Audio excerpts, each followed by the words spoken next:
चलो अरे बेटा, हम लोगों ने कल स्टार्ट किया था process of recombinant DNA technology, यही स्टार्ट हुआ था ना, कि टूल्स चल रहा था अपना, टूल्स चल रहा था अभी,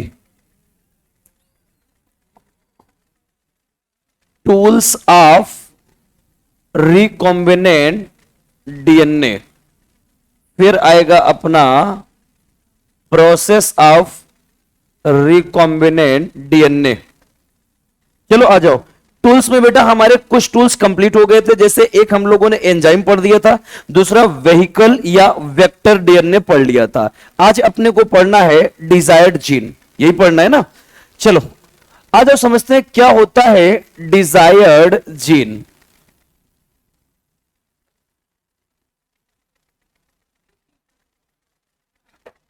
देखो, जब अपन डिजायर्ड जीन की बात करते हैं या डिजायर्ड डीएनए की बात करते हैं बेटा, तो ये वो डीएनए होता है या वो जीन होता है जो वेहिकल या वेक्टर डीएनए से अटैच होके ट्रांसफर होता है होस्ट सेल में, उसी को आप क्या नाम देते हो, डिजायर्ड जीन नाम देते हैं। क्लियर है? ये क्या होगा बेटा, ट्रांसफर होगा एक ऑर्गेनिज्म से दूसरे ऑर्गेनिज्म में, transfer from one organism to another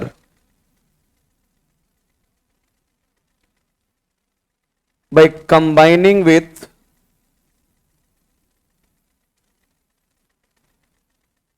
किसके साथ कंबाइन होगा बेटा, वेहिकल डीएनए के साथ। याद करो कल वेहिकल डीएनए हम लोगों ने पढ़ लिया था।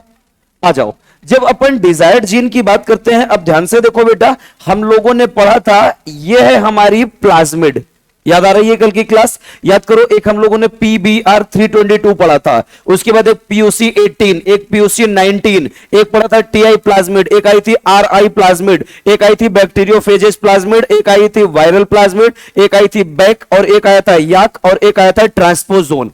याद आ रहा है? कल अपन ने इतने प्लाज्मिड पढ़े थे। याद करो मैंने क्या बताया था, इस प्लाज्मिड में जब अपन बेटा डिजायर्ड जीन को इंटर करेंगे, तो यही डिजायर्ड जीन हमें कहां ले जाना होगा, होस्ट सेल में। तो क्या ये होस्ट सेल में हमारा डिजायर्ड जीन डायरेक्ट जाएगा या वेहिकल डीएनए के साथ जाएगा? वेहिकल डीएनए के साथ जाएगा। अपन लेके आते हैं किसी एक ऑर्गेनिज्म से, सपोज बेटा ह्यूमन से हमने लिया है। भाई अपन जो जीन निकाल रहे हैं कहां से ले रहे हैं, ह्यूमन से, और ह्यूमन से ले जाके किस में डाल रहे हैं बेटा, बैक्टीरिया में डाल रहे हैं। किसके अंदर इंट्रोड्यूस कर रहे हैं, बैक्टीरिया में। तो यही तो हमारी एनसीईआरटी लिखती है, transfer from one organism to another by combining with the vehicle DNA. ये डायरेक्ट नहीं जा रहा है, किसके साथ जा रहा है, वेहिकल डीएनए के साथ जा रहा है। इसी को आप क्या नाम देते हो, डिजायर्ड जीन नाम देते हैं। क्लियर है? अब डिजायर्ड जीन को कई नाम हमारी एनसीईआरटी देती है बेटा, पैसेंजर डीएनए भी नाम देती है, फॉरेन डीएनए भी नाम देती है, ये सारे नाम आपको याद रखने पड़ेंगे। क्लियर? अब ये जो डिजायर्ड जीन है बेटा, ये डिजायर्ड जीन हमारी दो टाइप की होती है। कितने टाइप की होती है, दो टाइप की होती है। कौन कौन सी होगी, आ जाओ समझते हैं। एक होती है हमारी कॉम्प्लीमेंट्री डीएनए। क्या होती है कॉम्प्लीमेंट्री डीएनए, आ जाओ इसके बारे में समझते हैं। ये जो कॉम्प्लीमेंट्री डीएनए होती है बेटा, ये हमारी स्पेशल टाइप की डीएनए होती है, जो कि डबल स्टैंडर्ड डीएनए होती है। कैसी होती है ये, डबल स्टैंडर्ड डीएनए होती है, और जो कि बनती है बेटा रिवर्स ट्रांसक्रिप्शन से। किससे बनेगी ये, रिवर्स ट्रांसक्रिप्शन से बनेगी। और ये जो अपनी कॉम्प्लीमेंट्री डीएनए या सी डीएनए होती है, इसके पास क्या होता है बेटा, कोडिंग सीक्वेंस प्रेजेंट होता है। कोडिंग पार्ट, या फिर जिसको आप क्या नाम देते हो बेटा, एक्सॉन नाम देते हैं। ये क्या होता है, प्रेजेंट होता है, जबकि नॉन कोडिंग सीक्वेंस या इंट्रॉन क्या होता है इसके पास, एब्सेंट होता है। कैसे होता है, आ जाओ समझते हैं। कहां से ऑब्टेंड करेंगे इसको, कॉम्प्लीमेंट्री डीएनए को? याद करो डिजायर्ड जीन के लिए मैंने क्या बताया था, आपको एक नेचुरल जीन लेना पड़ेगा, या सोर्स डीएनए लेना पड़ेगा, या कोई सेल लेना पड़ेगा, जहां से अपन क्या लेके आएंगे, डिजायर्ड जीन लेके आएंगे। ये सी चल रही है, कितने पे टेम्परेचर, 18 पे करो।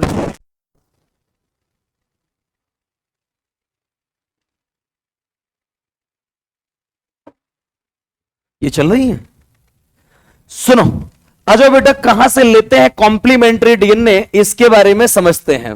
ये लिया बेटा हमने नेचुरल जीन एक, राइट। नेचुरल जीन का मतलब जो हमारी बॉडी में प्रेजेंट है।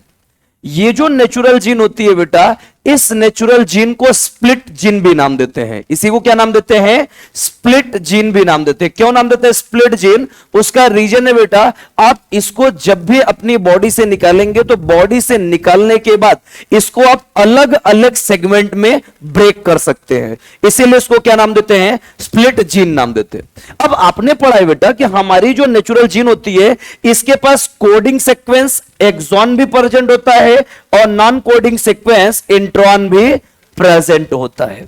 ये दोनों चीजें प्रेजेंट होती है ना। हमारी जो नेचुरल जीन है उसके पास कोडिंग सीक्वेंस और नॉन कोडिंग सीक्वेंस दोनों होती हैं। अब क्या करना है अपने को? बनाना क्या है? Complementary DNA. क्या बनानी है? Complementary DNA. इस नेचुरल जीन का सबसे पहले आप कराओगे बेटा ट्रांसक्रिप्शन। क्या करवाओगे? ट्रांसक्रिप्शन करवाएंगे। जैसे ही इसकी ट्रांसक्रिप्शन होगी बेटा, एक चीज बताओ, ट्रांसक्रिप्शन करने के बाद क्या बनता है? यहां से HNRNA बनता है। क्या बनता है? HNRNA। अब एक चीज बताओ, HNRNA के पास कोडिंग पार्ट प्रेजेंट होता है, एब्सेंट होता है? प्रेजेंट होता है। कोडिंग पार्ट प्रेजेंट होता है, यानी कि एक्सॉन क्या होगा बेटा?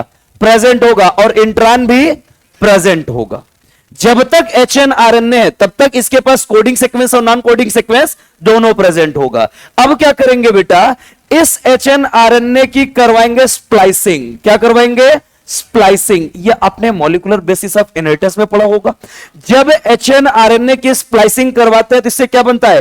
प्रीमेच्योर mRNA बनती है। क्या बनती है? Premature mRNA। जब प्रीमेच्योर mRNA का आप नाम देते हो तो एक चीज बताओ, उस प्रीमेच्योर mRNA की साइज ज्यादा होगी या कम होगी बेटा? कम होगी। भाई अभी प्रीमेच्योर बनी हुई है, स्प्लाइसिंग करवाए हो और स्प्लाइसिंग करने की वजह से क्या बनी? आपकी प्रीमेच्योर mRNA बनी, राइट। ये जो प्रीमेच्योर mRNA होती है बेटा, इसके पास कोडिंग सीक्वेंस एक्सॉन प्रेजेंट है, लेकिन नॉन कोडिंग सीक्वेंस इंट्रॉन नहीं होता है। आपका टारगेट क्या है? आप डिजायर्ड जीन ले रहे हो तो डिजायर्ड जीन लोगे, ऐसा डिजायर्ड जीन जिसके पास मैसेज प्रेजेंट होना चाहिए, क्योंकि अपने को क्या कराना है? प्रोडक्शन करवाना है। भाई कोई भी आपको प्रोडक्ट करवाना है तो जो भी आप डिजायर्ड जीन लेके आओगे उसके पास कोडिंग सीक्वेंस प्रेजेंट होना चाहिए, यानी मैसेज प्रेजेंट होना चाहिए, तभी हम उससे प्रोडक्ट बनवा सकते हैं, वरना प्रोडक्ट नहीं बनवा पाएंगे। आपने पढ़ा है कि हमारी बॉडी में 98% से भी ज्यादा क्या सीक्वेंस है? नॉन कोडिंग पार्ट प्रेजेंट है। 98% से ज्यादा हमारी बॉडी में कैसे सीक्वेंस है बेटा? नॉन कोडिंग सीक्वेंस है। 2% या 2% से कम क्या है? कोडिंग सीक्वेंस है। आपका टारगेट क्या है बेटा? कोडिंग चाहिए, नॉन कोडिंग चाहिए? कोडिंग चाहिए, क्योंकि अपने को क्या बनवाना है? प्रोडक्ट बनवाना है। तो एक चीज बताओ, mRNA बन गया। अब mRNA से डीएनए बनवाना है, प्रोसेस कौन सी होगी? Reverse transcription. कौन सी प्रोसेस होगी अपनी? Reverse transcription. जब रिवर्स ट्रांसक्रिप्शन आप mRNA का करवाओगे तो क्या बनेगी बेटा? यहां पे क्या बनेगी? कॉम्प्लीमेंट्री डीएनए बनेगा। क्या बनेगा? Complementary DNA. ये जो कॉम्प्लीमेंट्री डीएनए होगी, इसके पास एक्सॉन प्रेजेंट है, एब्सेंट? प्रेजेंट होगा। इंट्रॉन प्रेजेंट है, एब्सेंट? एब्सेंट होगा, क्योंकि कॉम्प्लीमेंट्री डीएनए के mRNA के पास इंट्रॉन क्या है? प्रेजेंट है या एब्सेंट है? एब्सेंट है। तो कॉम्प्लीमेंट्री डीएनए के पास भी इंट्रॉन एब्सेंट होगा, एक्सॉन प्रेजेंट होगा, कोडिंग सीक्वेंस प्रेजेंट होगी, नॉन कोडिंग सीक्वेंस एब्सेंट होगी। कौन से प्रोसेस से बनाए हो? Reverse transcription. रिवर्स ट्रांसक्रिप्शन से बना। एक चीज बताओ बेटा, जो आपने नेचुरल जीन ली थी, क्या उसका साइज और कॉम्प्लीमेंट्री डीएनए का साइज सेम होगा या अलग अलग होगा? अलग अलग होगा। कॉम्प्लीमेंट्री डीएनए जो होती है बेटा, ये शॉर्टर देन नेचुरल जीन। ये क्या होती है? नेचुरल जीन से छोटी होती है। क्लियर? इसके पास कोडिंग सीक्वेंस है या नहीं है? बोलो यार, है? 2015 का यही तो क्वेश्चन था। कोडिंग पार्ट या नॉन कोडिंग सीक्वेंस कौन सी डीएनए में एब्सेंट होती है? Complementary DNA. ये क्वेश्चन था तुम्हारे यहां का। इसमें इतने छोटे छोटे भी क्वेश्चन बना रखा है। क्लियर? पहले आपका टारगेट क्या है? डिजायर्ड जीन में आपने क्या बनवाई? Complementary DNA. आपके पास क्या आ गया बेटा? कोडिंग सीक्वेंस आ गया है। क्या ये कोडिंग सीक्वेंस हम होस्ट में ले जाके प्रोडक्ट बनवा सकते हैं हम? पक्की बात? आ जाओ, पहला पार्ट आया इसका कॉम्प्लीमेंट्री डीएनए। एक और डिजायर्ड जीन होती है बेटा जिसको अपन नाम देते हैं आर्टिफिशियल जीन। दूसरी जो हमारी आती है बेटा उसको क्या नाम दोगे? आर्टिफिशियल जीन नाम देंगे। ये जो आर्टिफिशियल जीन है बेटा, आपने जब मॉलिक्यूलर बेसिस जेनेटिक कोड पढ़ा होगा वहां पे आया होगा। फर्स्ट आर्टिफिशियल जीन किसने दिया था बेटा? डॉक्टर हरगोविंद खुराना ने। कुछ याद आ रहा है? ये जो डॉक्टर हरगोविंद खुराना थे बेटा, बेवकूफ टाइप के इंसान थे। सीरियसली, हॉस्पिटल में बैठा रहता था और हॉस्पिटल के किनारे जितनी भी पस वाली कॉटन फेंकी जाती थी उसी को कलेक्ट करके लेके आते थे। अब आप गेस करके देखो, हॉस्पिटल के किनारे बैठ के पस वाली कॉटन कलेक्ट करके ले आओ। आज के जमाने में होता था लोग इसको पागल घोषित कर देते। सुबह सुबह देखा होगा बोरी लेके आ जाता है बोतल बीनने के लिए। देखियो नहीं? देखियो, तुम तो देखोगे, तुम्हारा वही काम है डेली का, तुम नहीं देखोगे क्या? अब बताओ, हॉस्पिटल के बगल बैठ के ये क्या करता था? पस कलेक्ट करता था। उसी पस से बेटा इसने जीन की डिस्कवरी की थी। उस कलेक्टेड कॉटन के पस से इसने क्या डिस्कवर किया था? फर्स्ट आर्टिफिशियल जीन की डिस्कवरी की थी। और जो एचजी खुराना ने फर्स्ट आर्टिफिशियल जीन ढूंढा था, यह पूरा कांड किया था इसने बेटा 1968 में। कब किया था? 1968 में। लेकिन जब 1968 में एचजी खुराना ने हमारे आर्टिफिशियल जीन ढूंढा था, तो ये जो 1968 में आर्टिफिशियल जीन बनी थी बेटा, इस जीन का नाम था ईस्ट एलानिन टीआरएनए जीन। कौन से जीन बनी थी बेटा? ईस्ट एलानिन टीआरएनए जीन बनवाया था। जीन का नाम बोलो, ईस्ट एलानिन टीआरएनए जीन। कब बनी थी ये? 1968 में। लेकिन 1968 में जो ईस्ट एलानिन टीआरएनए जीन बनी, ये जो टीआरएनए जीन इसकी थी बेटा, ये बनी हुई थी 77 बेस पेयर से मिलकर। कितने बेस पेयर प्रेजेंट थे बेटा? 77 बेस पेयर से मिलकर बनी थी। लेकिन आज भी ये हमारे लिए आर्टिफिशियल जीन कैसी थी? नॉन फंक्शनल थी। अभी भी ये फंक्शनल नहीं थी बेटा। तो एक चीज बताओ, जब तक हमारे पास नॉन फंक्शनल जीन है, क्या हमारे काम की है क्या? अरे बोलो यार, क्या हमारे काम की है? अपने को कैसी जीन चाहिए? फंक्शनल जीन चाहिए। हरगोविंद खुराना ने हार नहीं मारा बेटा, कंटिन्यू ये अपना कांड करते रहे। और फिर एक टाइम आया 1979। कब की बात है बेटा? 1979। और 1979 में फाइनली इन्होंने बनाया E coli tyrosine tRNA gene. कौन सी जीन बनवाई बेटा? E coli tyrosine tRNA gene. ये जो E coli tyrosine tRNA gene थी बेटा, ये बनी हुई थी 207 बेस पेयर से मिलकर। कितने बेस पेयर थे? 207 बेस पेयर से मिलकर बनी थी। और ये कैसी थी? हमारी फंक्शनल थी। इसका मतलब ये फंक्शनल मिल गई आर्टिफिशियल जीन। क्या इस आर्टिफिशियल जीन को आप होस्ट सेल में इंट्रोड्यूस करवा सकते हो? अरे बोलो यार, वेहिकल डीएनए में लगा के क्या इसको होस्ट सेल में ले जा सकते हैं? क्या अपने को नया प्रोडक्ट मिल सकता है? इसी को नाम देते हो आप डिजायर्ड जीन। क्लियर हुआ? कौन कौन से डिजायर्ड जीन होते हैं? कॉम्प्लीमेंट्री डीएनए और एक होती है artificial gene. Complementary DNA double standard होती है, सिंगल स्टैंडर्ड होती है बेटा? डबल स्टैंडर्ड होती है। साइज में नेचुरल जीन के बराबर या छोटी होती है? छोटी होती है। रिवर्स ट्रांसक्रिप्शन से बनाओगे या ट्रांसक्रिप्शन से? रिवर्स ट्रांसक्रिप्शन से। कोडिंग सीक्वेंस या नॉन कोडिंग सीक्वेंस कौन सा एब्सेंट होगा बेटा? नॉन कोडिंग सीक्वेंस एब्सेंट होगी, कोडिंग सीक्वेंस प्रेजेंट होगी। फर्स्ट आर्टिफिशियल जीन किसने बनवाया था? एचजी खुराना ने। कब बनवाया था बेटा? 1968 में। जब 1968 में बनी थी बेटा, उसका नाम क्या था? East alanine tRNA gene. Functional थी या नॉन फंक्शनल? Non functional. कितने बेस पेयर से मिलकर बनी थी? 77 बेस पेयर से मिलकर बनी थी। फिर 1979 में फंक्शनल है या नॉन फंक्शनल? फंक्शनल। कौन सी जीन थी बेटा? E coli tyrosine tRNA gene. कितने बेस पेयर से मिलकर बने थे? 207 बेस पेयर से मिलकर। 3 पार्ट कंप्लीट। एंजाइम, व्हीकल या वेक्टर डीएनए और डिजायर्ड जीन कंप्लीट। आ जाओ, नेक्स्ट आता है आपका फोर्थ टूल्स। कौन सा था हमारा? होस्ट। अब यहां पे कुछ भी नहीं सोचना है रे। जिस ऑर्गेनिज्म में ले जाकर अपन क्या कराएंगे बेटा, जीन की क्लोनिंग करवाएंगे, वही क्या होगा अपना होस्ट सेल होगा। बस इससे ज्यादा इसमें कुछ भी नहीं है। जिस ऑर्गेनिज्म को यूज करेंगे किसमें, organism which are use in gene cloning, जिस ऑर्गेनिज्म में आप जीन की क्लोनिंग करवाओगे वही क्या होगा, हमारा होस्ट सेल होगा। अब ये होस्ट सेल कोई भी हो सकता है बेटा, हो सकता है हम प्लांट में ले जाके होस्ट करवाएं, जीन क्लोनिंग करवाएं, हो सकता है हम एनिमल में ले जाके जीन क्लोनिंग करवाएं, हो सकता है हम किसी बैक्टीरिया में ले जाके करवाएं। याद रखना जब बैक्टीरिया का नाम आएगा, मोस्ट ऑफ द केसेस में कौन से बैक्टीरिया लोगे, इशरेचिया कोलाई। कौन से बैक्टीरिया लोगे, इशरेचिया कोलाई। याद करो इशरेचिया कोलाई कितने, आपको दो तो आपके एंजाइम में दिए गए हैं, एक इशरेचिया कोलाई फर्स्ट और एक दिया गया है इकोआर 5। इकोआर 5 जो होता है बेटा कौन सा एंड लाता है, ब्लंट एंड या sticky end, blunt end. EcoR first sticky end. EcoR 1 कहां होता है, एम्पिसिलिन पे या टेट्रासाइक्लिन पे,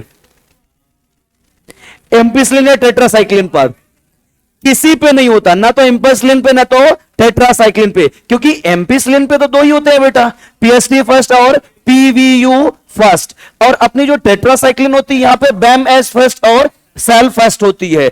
बाकी जो बच गए बेटा रोप पे क्या होता है, पीवीयू सेकंड। बाकी जो बच गए सारे EcoR first, CLA first, Hind third, ये सब कहां होते हैं बेटा, एम्पिसिलिन और टेट्रासाइक्लिन के बीच में होते हैं। पक्की बात, आ जाओ। अब यहां पे होस्ट सेल मैंने बताया, या प्लांट ले लो या एनिमल ले लो या फिर बैक्टीरिया लेंगे तो कौन सी मैक्सिमम होगी, इकोलाई बैक्टीरिया। उसके बाद नेक्स्ट आएगी अपनी फंजाई, और fungi most of the cases में कौन सी फंजाई लेंगे बेटा, ईस्ट लेंगे। क्लियर है, ये होते हैं बेटा हमारे चार टूल्स। कौन सी टूल्स आई पहली, एंजाइम। एंजाइम कौन से लिए थे, एक लिए थे लाइटिक एंजाइम। लाइटिक एंजाइम में कौन कौन सी, एक सेलुलेस, किसके लिए, अगर अपना बैक्टीरियल सेल है तो लाइसोजाइम, प्लांट सेल है तो सेलुलेज एंड पेक्टिनेज, अगर हमारा बैक्टीरिया है तो, फंगस है तो कौन सी, काइटिनेज। अगर सेल वॉल टूट गया तो क्या मिल गया, डीएनए मिल गया। डीएनए को तोड़ने के लिए क्लीविंग एंजाइम, क्लीविंग एंजाइम याद आ रहा है, क्लीविंग एंजाइम या तो एक्सोन्यूक्लियस होंगे तो इंडोन्यूक्लियस। रिस्ट्रिक्शन इंडोन्यूक्लियस पहला कौन सा था, first restriction endonuclease.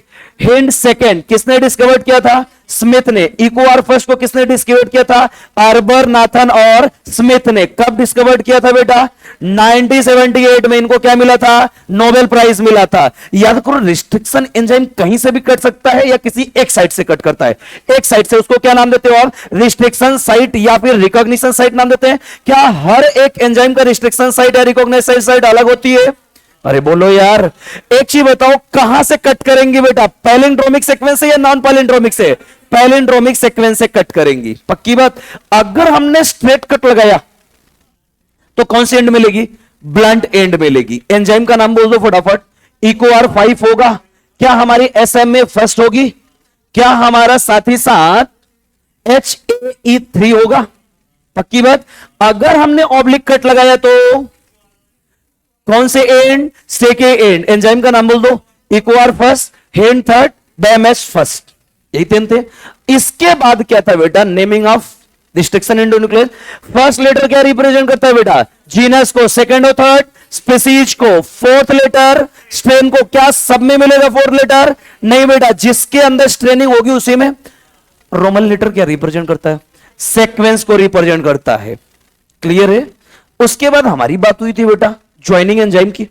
Joining enzyme कौन सी होती है अपनी, डीएनए लाइगेज होती है। उसके बाद कौन सी, सिंथेसाइजिंग एंजाइम। डीएनए से डीएनए बनाना हो तो डीएनए पॉलीमरेज, डीएनए से आरएनए बनाना हो तो आरएनए पॉलीमरेज, आरएनए से डीएनए बनाना हो तो रिवर्स ट्रांसक्रिप्टेज एंजाइम बनाएंगे। क्लियर। उसके बाद किसकी बात हुई थी हमारी, वेक्टर की। वेक्टर मैंने बताया आपको कल ही, प्लाज्मिड, याद है सबको। आ जाओ टूल्स के बाद नेक्स्ट आएगा अपना प्रोसेस ऑफ रिकॉम्बिनेंट टेक्नोलॉजी। देखो मैंने बताया था एक टूल्स और एक प्रोसेस। अब हमने टूल्स पढ़ लिया, क्या क्या टूल्स यूज करेंगे। अब टूल्स को यूज करके काम क्या करेंगे वो आएगा अपना। क्लियर। ये लो नेक्स्ट टॉपिक आएगा अपना process of recombinant DNA technology.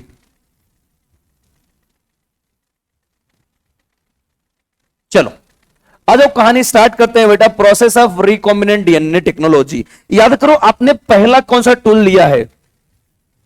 Enzyme. इसका मतलब सर एक चीज तो समझ में आ गया, पहले अपने को डीएनए चाहिए। पहला स्टेप क्या होगा?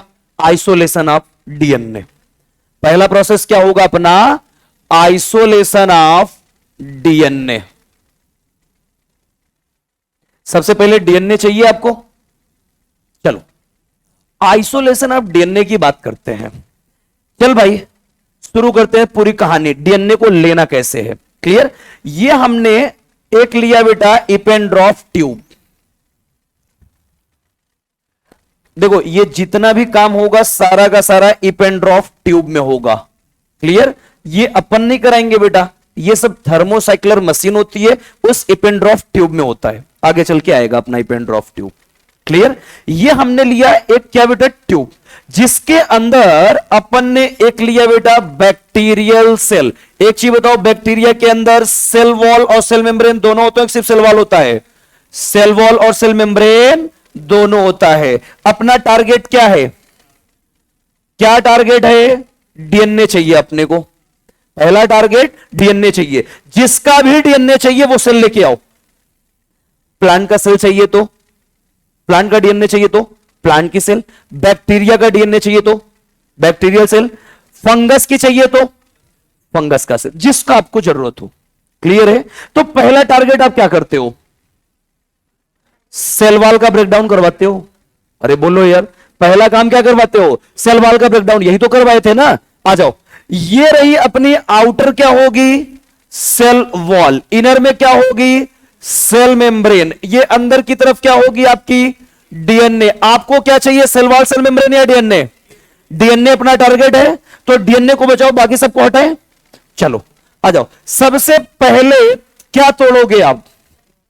सेल वॉल को तोड़ेंगे। क्या तोड़ेंगे? Cell wall. अपनी बैक्टीरियल सेल है ये। एंजाइम का नाम बोल दो, लाइसोजाइम। कौन सा एंजाइम? लाइसोजाइम। जब आपने लाइसोजाइम लिया तो किसको ब्रेक करेगा बेटा? सेल वॉल को ब्रेक करेगा। अब क्या तोड़ोगे? सेल वॉल टूट गई, अब क्या तोड़ोगे? Cell membrane. सेल मेम्ब्रेन को तोड़ने के लिए कौन सी एंजाइम चाहिए बेटा? लाइपेज। कौन सी एंजाइम चाहिए? लाइपेज। किसको तोड़ेगी? सेल मेम्ब्रेन को। क्या हमारी सेल वॉल और सेल मेम्ब्रेन टूट गई है? आ जाओ, अब हमारी जो ट्यूब होगी बेटा, इस ट्यूब में ब्रेक्ड सेल वॉल मिलेंगे। ये हमारी ट्यूब और इसके अंदर ये रही बेटा हमारी सेल वॉल, और इसी में क्या मिलेगी? सेल मेम्ब्रेन मिलेगी, राइट? और इसमें क्या मिलेगा आपका? DNA, clear? जैसे ही अपन ब्रेक डाउन करेंगे बेटा, ये ब्रेक डाउन छोटे छोटे पोर्स में क्रिएट हो जाएंगे।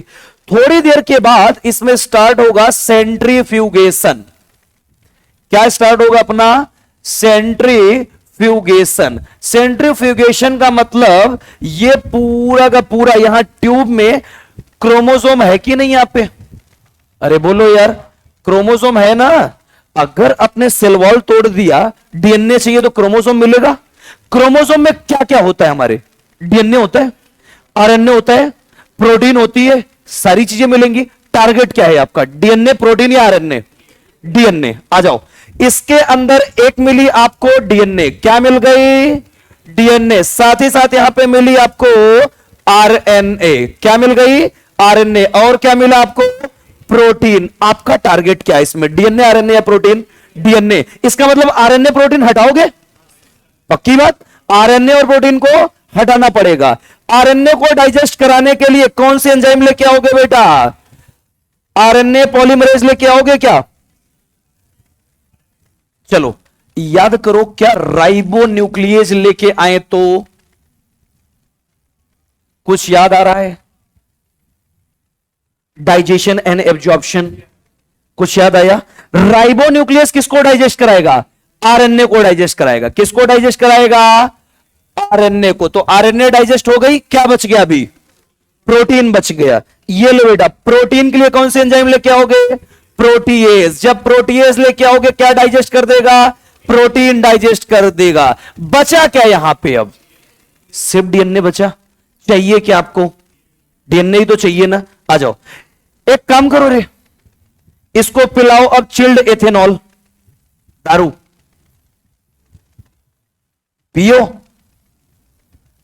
बियर तो पीते हो रे तुम लोग, बोलो रे दारू बाजो। नहीं पीते? कौन कह रहा है नहीं पीता? मैं कंटाप मारूंगा, बदतमीजों ने। तुम नहीं पीती? ये कह रही सर ऐसे बचती मत करो, देखने के बाद हमारा मन हो रहा है पीने का। आ जाओ, अब हमने क्या किया? डीएनए को क्या पिलाया? Chilled ethanol. एक चीज बताओ, जब चिल्ड एथेनॉल पीते हो बेहोश हो जाते हैं। क्या हो जाते हैं? बेहोश हो जाते हैं। इसका मतलब चिल्ड एथेनॉल डालते ही क्या डीएनए का प्रेसिपिटेट मिलेगा कि नहीं मिलेगा? मिलेगा। क्या मिलेगा अपने को? डीएनए का प्रेसिपिटेट मिलेगा। क्या मिलेगा? डीएनए का प्रेसिपिटेट। कहां मिलेगा? ट्यूब में। क्लियर? अब क्या करो, जो आपके पास आई हुई है प्रेसिपिटेट डीएनए की, आ जाओ, जैसे ही चिल्ड दारू पिलाओगे बेटा, तुरंत यहां पे प्रेसिपिटेट मिलना शुरू हो जाएंगे। और इस प्रेसिपिटेट को आप एक काम करो, कलेक्ट करना शुरू करो।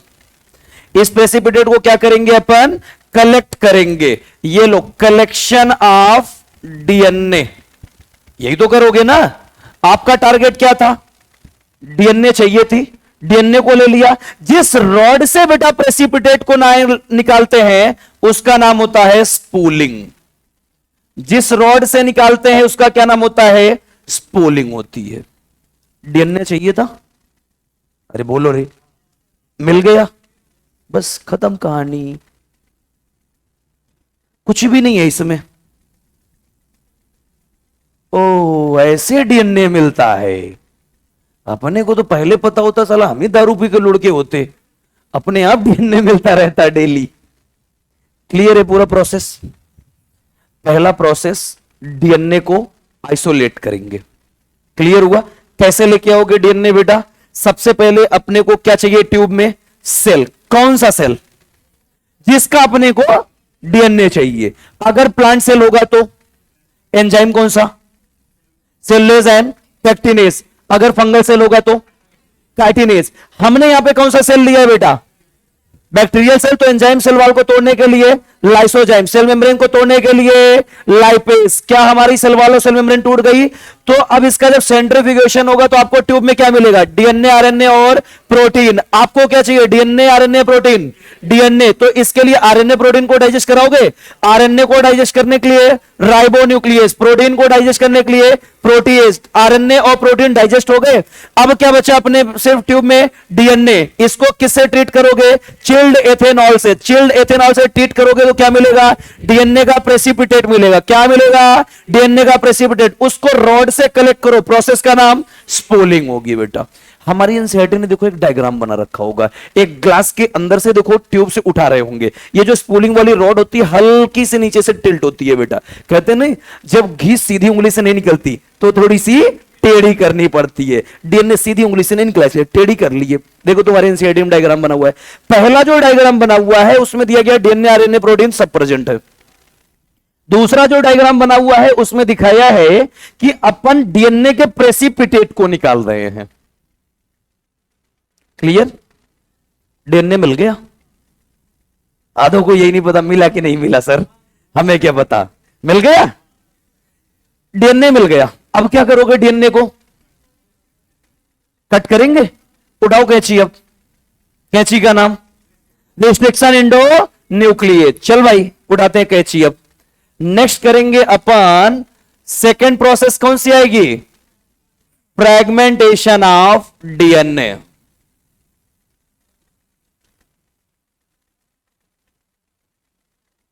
चल भाई, fragmentation of DNA.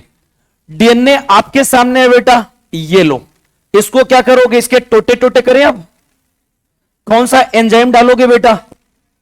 Restriction endonuclease. क्या अपने को डीएनए के फ्रेगमेंट्स मिलेंगे या नहीं मिलेंगे? मिलेंगे। राइट? हम कैसे जाने सर डीएनए के फ्रेगमेंट्स मिले हैं या नहीं मिले हैं? ये तो नहीं पता चलेगा, क्योंकि ये पूरा काम कहां करवा रहे हो आप? ट्यूब में।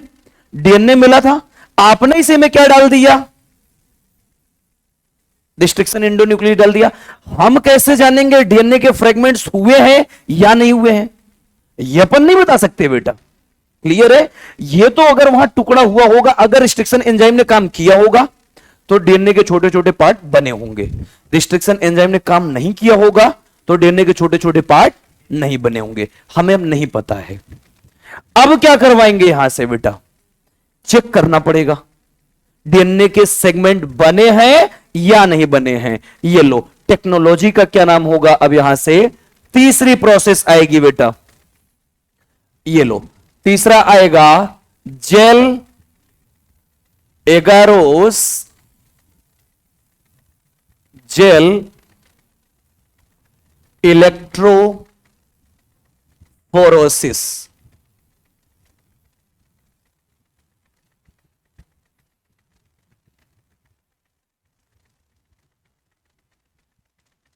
पर आइसोलेटिंग डिजायर्ड जीन। किसको आइसोलेट करने के लिए ले रहे हैं बेटा अपन, डिजायर्ड जीन को आइसोलेट करने के लिए कौन सी मेथड ले रहे हैं बेटा, एगारोस जेल इलेक्ट्रोफोरेसिस मेथड। ये क्या होता है आ जाओ समझते हैं। इलेक्ट्रोफोरेसिस ये मेथड का नाम है, जिस मशीन को यूज करेंगे उसको नाम है इलेक्ट्रोफोरेसिस। जो उसमें मीडियम यूज करेंगे उसका नाम होगा एगारोस जेल। क्लियर? आ जाओ, ये हमने एक प्लेट लिया बेटा,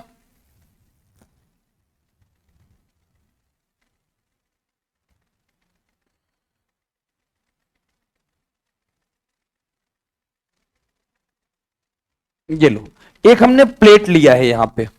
क्लियर? और ये जो प्लेट है इसमें नीचे की तरफ लगी हुई है हमारी एनोड और ऊपर की तरफ क्या लगी हुई है, कैथोड।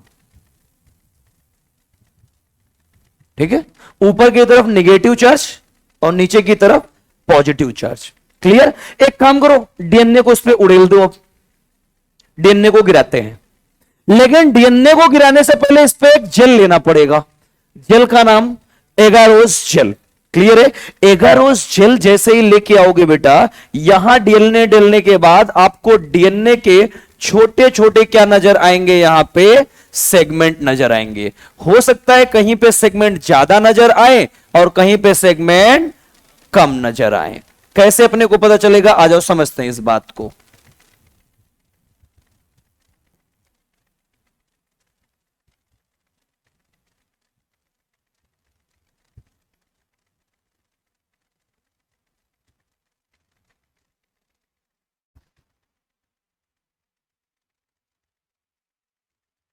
चलो आ जाओ, एनसीईआरटी ने हमारे यही डायग्राम बना रखा है बेटा। ये हमारा जेल इलेक्ट्रोफोरेसिस। क्लियर? आ जाओ इसके बारे में समझते हैं। ध्यान से देखो, हमारी अगर रिस्ट्रिक्शन एंडोन्यूक्लियस एंजाइम ने काम किया तो अपने के डीएनए के फ्रेगमेंट्स मिलेंगे, और अगर रिस्ट्रिक्शन एंडोन्यूक्लियस ने काम नहीं किया तो फ्रेगमेंट्स नहीं मिलेंगे। ये रही बेटा हमारी लेन 1 2 3 4। चलो सबसे पहले आप लेन 1 को देखो बेटा, इस लेन को देखो। लेन 1 में कितने सेगमेंट है, एक या दो? एक सेगमेंट है। इसका मतलब यहां पे आरई ने काम किया या नहीं काम किया? नहीं काम किया है। अगर काम किया होता, रिस्ट्रिक्शन एंडोन्यूक्लियस ने डीएनए को कट किया होता तो आपको सेगमेंट ज्यादा मिलते। अरे बोलो यार, यहां एक सेगमेंट मिल रहा है, इसका मतलब रिस्ट्रिक्शन एंडोन्यूक्लियस ने यहां पे वर्क नहीं किया है। ये लो बेटा, लेन 1 जो है आपकी, यहां पे कैसे डीएनए है, अनडाइजेस्टेड डीएनए है। यहां कैसे है बेटा, अनडाइजेस्टेड डीएनए। पक्की बात? फिर उसके बाद अब आ जाओ बेटा लेन 2 3 और 4 पे। क्या एक सेगमेंट डीएनए के नजर आ रहे हैं या ढेर सारे नजर आ रहे हैं? ढेर सारे। इसका मतलब यहां पे रिस्ट्रिक्शन एंजाइम ने काम किया या नहीं काम किया? काम किया है। तो डीएनए कैसे होंगे बेटा, डाइजेस्टेड डीएनए होंगे। कैसे होंगे, डाइजेस्टेड डीएनए होंगे। अब ध्यान से देखो, इस तरफ कौन सा चार्ज लगा हुआ है, नेगेटिव चार्ज, इस तरफ पॉजिटिव चार्ज। हमारा जो डीएनए होता है बेटा, कैटायन होता है या एनायन होता है? एनायन होता है। कैसा, निगेटिवली चार्ज या पॉजिटिवली चार्ज? निगेटिवली चार्ज होता है। डीएनए कैसा होता है? Negatively charge. क्लियर? ऊपर की तरफ कौन सा चार्ज है? Negative charge. नीचे की तरफ पॉजिटिव चार्ज। कोई भी आयन अगर निगेटिव है तो किधर मूव करेगा? पॉजिटिव की तरफ या निगेटिव की तरफ? पॉजिटिव की तरफ। अट्रैक्शन होगा। बोलो किधर मूव करेगा बेटा डीएनए हमारा? मूव करेगा टूवर्ड्स द एनोड। किधर मूव करेगा? Towards the anode. अबे एनोड को ही तो बोलते हो ना पॉजिटिव चार्ज। डीएनए किधर मूव कर रहा है हमारा? एनोड की तरफ। लेकिन एक चीज बताओ बेटा, क्या आपने यहां पे इलेक्ट्रिक फील्ड दे रखी है? तो इलेक्ट्रिक फील्ड के वजह से डीएनए हमारे क्या कर रहे हैं? मूव करना शुरू कर दिए। किसके वजह से मूव कर रहे हैं बेटा? Move towards the anode due to electric field. किसके वजह से मूव किए? इलेक्ट्रिक फील्ड के वजह से मूव किए हैं। जब यहां पे सेपरेशन होगा बेटा, सेपरेट करेंगे डीएनए को according to their size. According to their size. Clear? बस इतने क्वेश्चन डायरेक्ट आपसे पूछे जाएंगे इसमें से। ध्यान से देखो, आपने इलेक्ट्रोफोरेसिस की प्लेट ली, कौन सा इसमें जेल डाला बेटा? Agarose gel. कौन सा जेल यूज किया हो? Agarose gel. ये जो एगारोस जेल होता है ना, ये हमारा नेचुरल पॉलीमर होता है रे। क्या होती है एगारोस जेल? हमारी नेचुरल पॉलीमर। ये जो नेचुरल पॉलीमर एगारोस जेल है, इसको कहां से ऑब्टेन करते हैं बेटा? सी वीड से। कहां से ऑब्टेन करोगे? सी वीड से ऑब्टेन करेंगे। बस इतना ही आपको इसमें याद रखना है, राइट? और इतना ही आपकी एनसीईआरटी ने भी दे रखा है। जेल इलेक्ट्रोफोरेसिस में इस प्लेट पे ऊपर की तरफ नेगेटिव चार्ज, नीचे की तरफ पॉजिटिव चार्ज। जैसे ही डीएनए डालेंगे, चेक क्या करना है? रिस्ट्रिक्शन एंडोन्यूक्लियस ने काम किया है या नहीं काम किया है। चेक करेंगे progression of digestion of restriction endonuclease. हमारी अगर रिस्ट्रिक्शन एंडोन्यूक्लियस ने काम किया होगा तो अपने को डीएनए को फ्रेगमेंट ज्यादा मिलेंगे, और अगर वर्क नहीं किया होगा तो फ्रेगमेंट्स नहीं मिलेंगे। पहले लेन को देखो, कितने सेगमेंट मिल रहे हैं डीएनए के? एक। इसका मतलब रिस्ट्रिक्शन एंडोन्यूक्लियस ने वर्क नहीं काम किया तो फ्रेगमेंट्स नहीं मिले। 2, 3, 4 के देखे बेटा, आपको फ्रेगमेंट्स मिल रहे हैं, इसका मतलब रिस्ट्रिक्शन एंडोन्यूक्लियस ने वर्क किया है। एक चीज बताओ, डीएनए नेगेटिवली चार्ज या positively charge? Negatively charge. Cation या एनायन? एनायन। एनायन किधर मूव करेंगे? टुवर्ड्स द एनोड या कैथोड? एनोड। किसके वजह से मूव कर रहे हैं बेटा? इलेक्ट्रिक फील्ड के वजह से। किसके वजह से मूव कर रहे हैं? Electric field. क्वेश्चन पूछा गया है आपके यहां कि जो हमारी डीएनए मूव करती है बेटा हमारे इलेक्ट्रोफोरेसिस जेल में, वो किसके वजह से? साइज के वजह से, या फिर मैग्नेटिक फील्ड की वजह से, या इलेक्ट्रिक फील्ड की वजह से? इलेक्ट्रिक फील्ड की वजह से मूव करेंगे। लेकिन डीएनए का सेपरेशन किसके अकॉर्डिंग होगा? साइज के अकॉर्डिंग। जिसकी साइज छोटी होगी वो हमारे इलेक्ट्रिक फील्ड में तेजी से मूव करेगा, और जिसकी साइज बड़े होगी वो धीरे धीरे मूव करेंगे। क्लियर है? एक चीज बता दो बेटा, जेल कौन सा यूज किए हो? Agarose gel. कहां से ऑब्टेन करते हैं? सीवीड से। क्या ये आर्टिफिशियल पॉलीमर है या नेचुरल पॉलीमर है? नेचुरल पॉलीमर है। क्लियर हुआ? रिस्ट्रिक्शन एंडोन्यूक्लियस का काम पता चल गया। लेकिन अभी भी डीएनए आपको नजर नहीं आएगा। डीएनए आपको डायरेक्टली कभी विजुअलाइज होता ही नहीं है बेटा। डीएनए को देखना भी तो है। आ जाओ, अब इसकी क्या करेंगे? स्ट्रेनिंग करवाएंगे। चल भाई, अब क्या करवाना है? डीएनए विजुअलाइज करवाएंगे, राइट? और DNA only visualize with staining of. बोलो किसके साथ स्टेन करवाएं बेटा? Staining of ethidium bromide. कभी भी डीएनए अपने को नजर नहीं आएगा, राइट? इसके लिए अपने को क्या यूज करना है? Ethidium bromide. चल भाई, अपन ने केमिकल लिया इथिडियम ब्रोमाइड। क्या लिए? Ethidium bromide. इस इथिडियम ब्रोमाइड को किसके साथ ट्रीट करवाओगे बेटा? डीएनए के साथ। किसके साथ ट्रीट करवाएंगे? डीएनए के साथ। जैसे ही इथिडियम ब्रोमाइड डीएनए पे डालोगे, इसको एक्सपोज करवाएंगे अल्ट्रावायलेट रेज में ले जाकर। किससे एक्सपोज करोगे? अल्ट्रावायलेट रेज में। अल्ट्रावायलेट रेज में जब लेके जाओगे बेटा डीएनए को, जिस डीएनए पे क्या डाला है आपने, इथिडियम ब्रोमाइड, तुरंत की तुरंत आपको बेटा ब्राइट ऑरेंज कलर के बैंड नजर आएंगे। क्या नजर आएंगे आपको? ब्राइट ऑरेंज कलर के बैंड नजर आएंगे। ये जो ब्राइट ऑरेंज कलर के बैंड नजर आए, अब तुरंत इसको बेटा यहां से लगाएंगे कट, और कट लगाने के बाद अपन डीएनए को क्या कर लेंगे? एक्सट्रैक्ट कर लेंगे। क्या मिल गया अपने को डीएनए? अब कट डीएनए मिल चुका है। सबसे पहले क्या किया? डीएनए को इसके साथ ट्रीट किया, इथिडियम ब्रोमाइड के साथ। इथिडियम ब्रोमाइड साथ ट्रीट करने के बाद किस में एक्सपोज किए? अल्ट्रावायलेट रेज में। क्या नजर आएगी आपको? ब्राइट ऑरेंज बैंड नजर आएंगे। इस ब्राइट ऑरेंज बैंड को क्या करेंगे बेटा? कट करके क्या कर लेंगे? एक्सट्रैक्ट कर लेंगे। जब अपने को ब्राइट ऑरेंज बैंड नजर आई, इसको कट करने के बाद आप निकाल के बाहर लेके आए। इस प्रोसेस को नाम देते हैं अपन इल्यूजन। क्या नाम देते हो? इल्यूजन नाम देते हैं। क्लियर हुआ? रिस्ट्रिक्शन एंडोन्यूक्लियस ने काम किया था या नहीं काम किया था, अपने को पता चल गया। अपने को क्या मिल गए? डीएनए के फ्रेगमेंट्स। पक्की बात। अब क्या करोगे? डीएनए मिल गया, बोलो। देखो, आपको जो डीएनए मिला है अभी एक कॉपी मिली है। कितनी कॉपी मिली है? एक कॉपी मिली है। एक चीज बताओ, अगर एक कॉपी लेके अपना काम करवाएं, सक्सेस होगा इसकी गारंटी है? बोलो, सक्सेस होगा इसकी गारंटी है। लेकिन अगर इसी डीएनए की हम मल्टीपल कॉपी बना ले तो सक्सेस होगा या नहीं, हम सब में चेक करते चलेंगे। तो अब क्या करवाओगे? एक कॉपी या मल्टीपल कॉपी चाहिए? Multiple copy. क्या आप मल्टीपल कॉपी लेके आए हो या बनाओगे? पक्की बात। लेके कितना आए हो? एक। बनाएंगे कितना?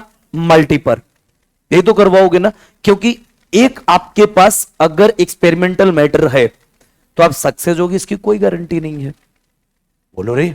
जैसे आपके पास, सपोज करते हैं आपके पास 500 गर्लफ्रेंड है, कम है, ठीक है, 1 बिलियन मर जाएगा। बदतमीज ने, तेरी सोच बुरी है, ठीक है। हमने कहा 20 गर्लफ्रेंड है, अच्छी कौन सी है ये डिसीजन लेने का अपने पास टाइम है। अपन 1 बाय 1 चूज करेंगे, सब अच्छी है, तेरी हरकतें तो सुधार ले, सब अच्छी हैं, तेरे लिए एक ही अच्छा बैठा हुआ है तेरे पड़ोसी में। अगर अपने पास 20 गर्लफ्रेंड है तो अपन सबसे अच्छी वही चुनेंगे जो हमें पसंद आएगी। हालांकि पसंद तो सारी है रे, 20 है तो 20 की 20 पसंद है, पसंद नहीं है तो आई कैसे लाइफ में। लेकिन उसमें भी चूज किसको करेंगे? जो सबसे सुपर होगी। यही तो करेंगे ना, चूज किसको करेंगे? जो सबसे सुपर होगी। लेकिन ले दे के हमारे पास अगर एक मुकरी हो तो उसी में काम चलाना पड़ेगा। अब वो अच्छी है खराब है, काम उसी पे चलाना है। इसलिए बोलते हैं शादी नहीं करना चाहिए। कर लिए तो सारे रास्ते बंद हो गए। सही बात नहीं? जैसे इन दोनों का बंद हो चुका है अब तक में, है ना।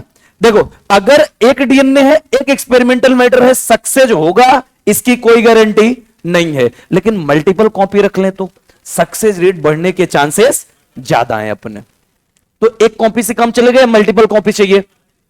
मल्टीपल कॉपी चाहिए। आ जाओ, मल्टीपल कॉपी बनवाते हैं बेटा। कितने प्रोसेस हो गए अपने? 3 प्रोसेस हो गए। नेक्स्ट आएगा आपका 4th प्रोसेस, जिसको नाम दोगे एम्प्लीफिकेशन ऑफ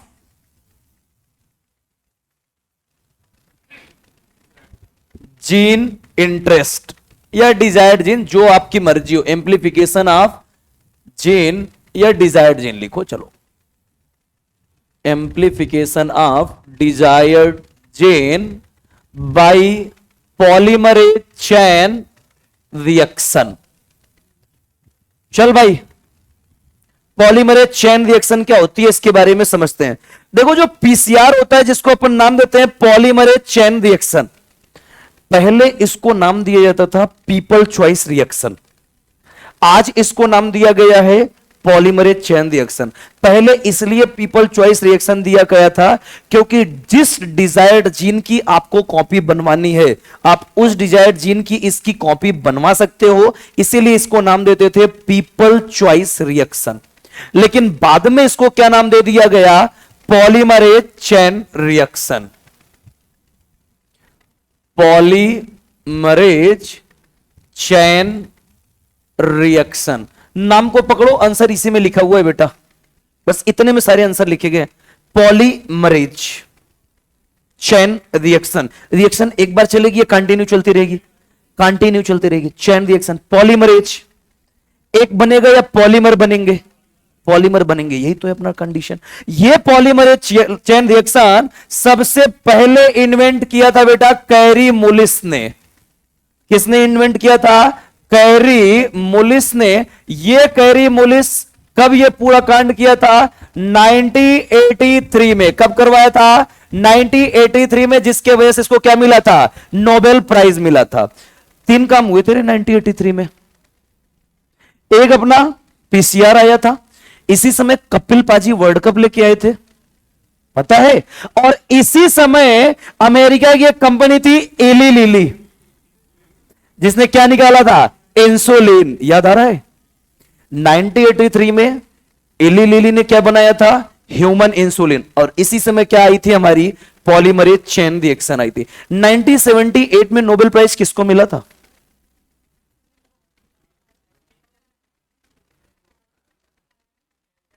आर्बर नाथन और स्मिथ को। किसके लिए? इक्वार फर्स्ट के लिए। फर्स्ट रिकॉम्बिनेंट डीएनए कब बनी थी? 1972 में। और 1968 में क्या हुआ था? फर्स्ट आर्टिफिशियल जीन आई थी। फंक्शनल या नॉन फंक्शनल? फंक्शनल कब आई थी? 1979 में आई थी। ये ईयर डेटा सारे याद होने चाहिए, क्वेश्चन यहां से डायरेक्ट बनते हैं, तब वही धागे खुल जाते हैं। सर कितने ईयर याद करने हैं? ईयर वही याद करने हैं जो तुम्हारे एनसीईआरटी में। ठीक है, आ जाओ।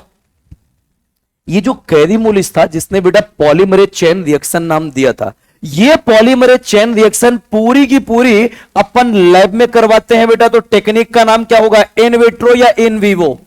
इन विट्रो, क्योंकि लैब में करवाएंगे तो क्या होगी? In vitro. सेल में अपने आप हो जाए तो इन विवो। लैब में करवाते हैं। और यहां क्या करवाएंगे अपन? जीन क्लोनिंग करवाएंगे। क्या करवाएंगे? Gene cloning. जीन क्लोनिंग की जो इन विट्रो अपनी टेक्नोलॉजी होती है, क्या नाम देते हैं उसे? को पॉलीमरेज चेन रिएक्शन नाम देते हैं। क्लियर? और ये जो पूरी की पूरी हमारी वर्क होती है बेटा, एक अपनी मशीन होती है जिसको अपन नाम देते हैं थर्मोसाइक्लर नाम देते हैं बेटा। मशीन की क्या नाम होती है? थर्मोसाइक्लर। और थर्मोसाइक्लर में एक ट्यूब लगी होती है जिसको नाम देते हैं इपेंड्रॉफ ट्यूब लगी होती है बेटा। इसी इपेंड्रॉफ ट्यूब में पूरा कांड अपना होता है। थर्मोसाइक्लर जो मशीन होती है उसमें एक ट्यूब लगी होती है, इसको क्या नाम देते हैं? इपेंड्रॉफ ट्यूब। ये पूरा का पूरा प्रोसेस कहां होगा? इपेंड्रॉफ ट्यूब में ही होगा।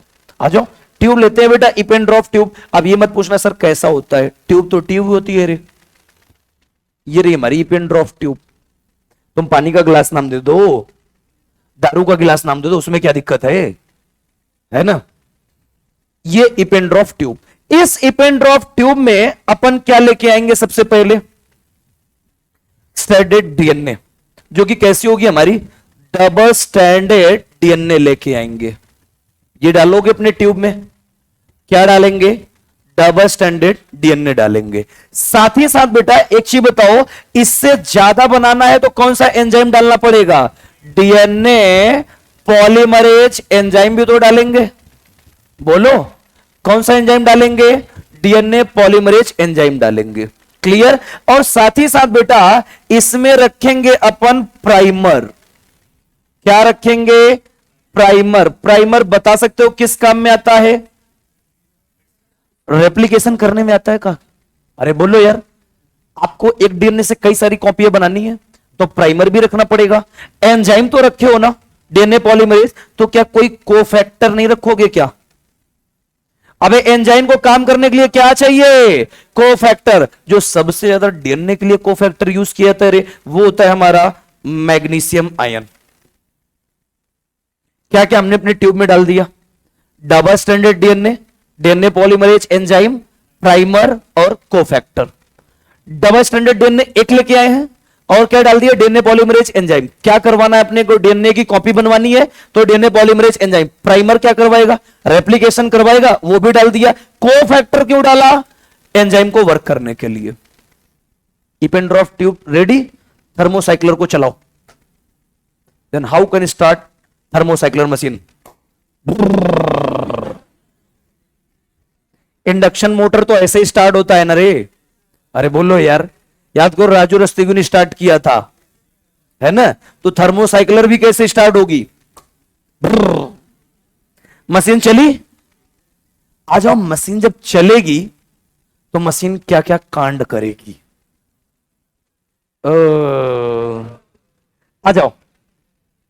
यहां पे अपने 3 स्टेप चलेंगे बेटा। कितने स्टेप चलेंगे मशीन में, 3।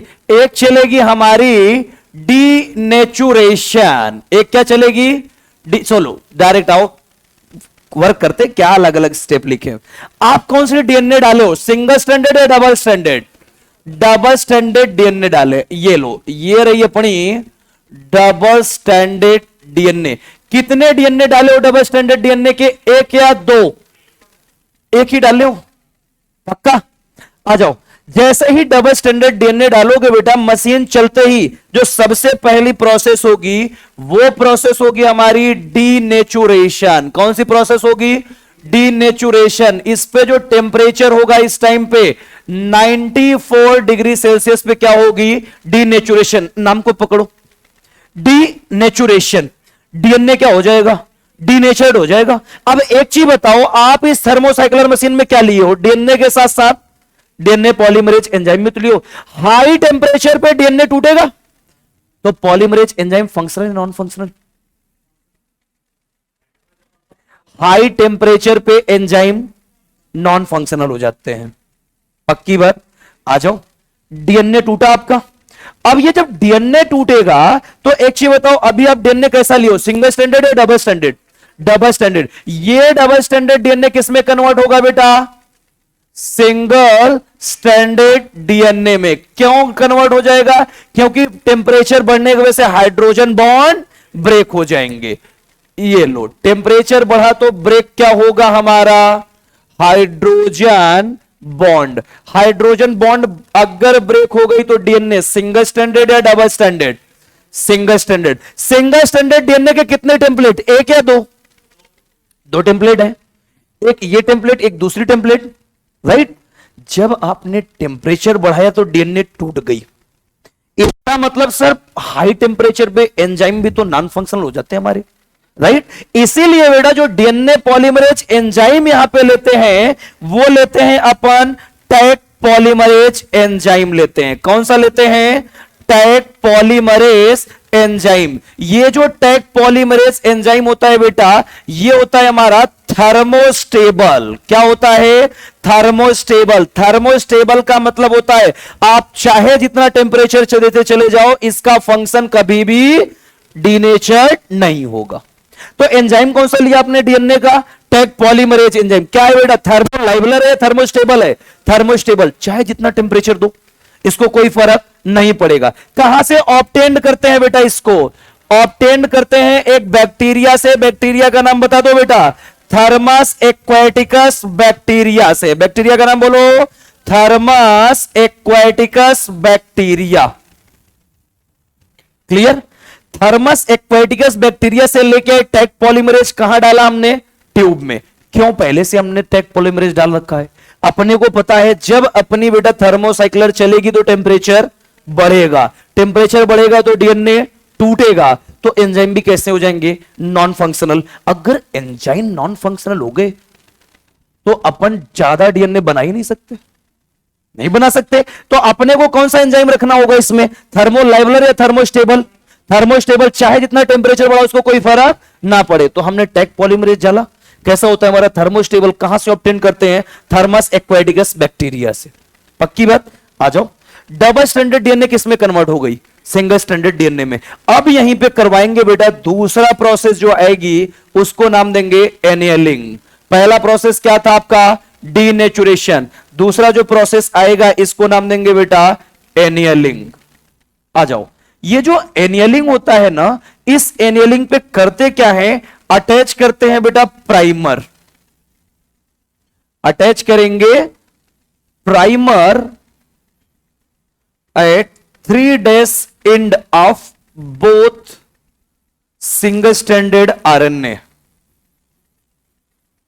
चलो sorry DNA, single standard DNA. आपके पास जो ये अपना डीएनए है, कितने सीक्वेंस नजर आ रहे हैं सिंगल स्टैंडर्ड के? एक या दो? दो है। अब इनमें क्या अटैच कराओगे? प्राइमर अटैच कराएंगे। क्या प्राइमर आपने डाल रखा है पहले से? तो प्राइमर का अटैचमेंट होगा। प्राइमर जो अटैच होगा बेटा, कहां अटैच होगा? 5 days या 3 days पे? 3 days पे अटैच होगा। ये जो पूरा का पूरा प्रोसेस चलेगा, इसका जो टेम्परेचर होगा बेटा, ये होगा 54 डिग्री सेल्सियस। कितने टेम्परेचर पे करवाएंगे? 54 डिग्री सेल्सियस पे। जो हमारा प्राइमर होता है ना, इसकी मैक्सिमम एफिशिएंसी होती है बेटा 72 डिग्री सेल्सियस तक। मैक्सिमम एफिशिएंसी कितनी है प्राइमर की? 72 डिग्री सेल्सियस तक। आप कितना टेम्परेचर ले जा रहे हो? 54 डिग्री सेल्सियस। क्या इसको कोई फर्क पड़ेगा क्या? नहीं, अपना वर्क करेगा। जैसे ही बेटा प्राइमर अटैच होंगे, ये लो डीएनए आपका कैसा है, सिंगल स्टैंडर्ड या डबल स्टैंडर्ड? Single standard. ये रही आपकी 3 days इन, तो ये कौन सी होगी? 5 days। ये 3 days, ये कौन सी होगी? 5 days। क्या अटैच कराओगे? प्राइमर। कहां अटैच करोगे? 3 days या 5 days? एक स्टैंड में, दोनों स्टैंड में? दोनों स्टैंड में। ये यहां पे हमने अटैच करवाया क्या? प्राइमर। और इस तरफ भी क्या अटैच करवाया? प्राइमर। क्या दोनों तरफ प्राइमर अटैच हो गए? प्रोसेस का नाम क्या होगा बेटा? एनियलिंग। क्लियर? अब यहां से जो तीसरी प्रोसेस चलेगी वो होगी बेटा एक्सटेंशन। क्या होगी? एक्सटेंशन। ये जो एक्सटेंशन चलती है ना, यहां पे जो टेम्परेचर होता है वो होता है बेटा 72 डिग्री सेल्सियस। अब आप बताओ, प्राइमर की लिमिट कितनी झेलने की है? कोई असर प्राइमर को पड़ेगा भी? क्या हम उसकी अपर लिमिट को क्रॉस कर रहे हैं क्या? नहीं, 72 डिग्री सेल्सियस पे कर रहे। प्राइमर का काम क्या होता है? स्ट्रैंड को बनाने का काम करता है। बोलो यार, अभी हमारा single standard DNA, double standard? अभी तक कैसा है? क्या अटैच हुआ? प्राइमर। अटैच होने के बाद एक बनेगा हमारा डबल स्टैंडर्ड डीएनए। ये इस स्टैंड से आया, इस स्टैंड से एक क्या आया? Double standard DNA. पक्की बात? अभी ये स्टैंड तो बची हुई है, इस पे भी प्राइमर वर्क करेगा। ये भी क्या बनाएगी? Double standard DNA. ये लो क्या बनी अपनी? Double standard DNA. कितने डबल स्टैंडर्ड डीएनए लेके चले थे? कितने लेके चले थे? एक। कितने बन गए? क्या हमारा टारगेट पूरा हुआ नजर आए? कॉपी तो बना दी थी डीएनए की। क्या डीएनए की कॉपी बनी? कितनी लेके आए हो? कितनी बन गई? कौन सा, अगर एक्सटेंशन होगा तो कौन सी एंजाइम यूज करोगे बेटा यहां पे? अब टैग पॉलीमरेज एंजाइम। आ जाओ, अपन ने पढ़ा कि सर प्राइमर यूज करेंगे, लेकिन हमने पढ़ रखा है डीएनए प्राइमर भी होता है, आरएनए का प्राइमर भी होता है। एंजाइम तुम्हारे पास एक है सिर्फ, टैग पॉलीमरेज। अगर तुमने आरएनए का प्राइमर लगाया डीएनए में, तो बाद में उस प्राइमर को हटाने के लिए भी एंजाइम चाहिए। लेकिन एंजाइम कौन सा है अपने पास? एक। कौन सा है? टैग। तो एक चीज बताओ, जो प्राइमर लगाओगे यहां पे कौन सा होगा? डीएनए का या आरएनए का? डीएनए का। क्योंकि अगर आरएनए का प्राइमर लगाए तब भी यही काम होगा, लेकिन बाद में वो आरएनए प्राइमर आपको हटाना पड़ेगा।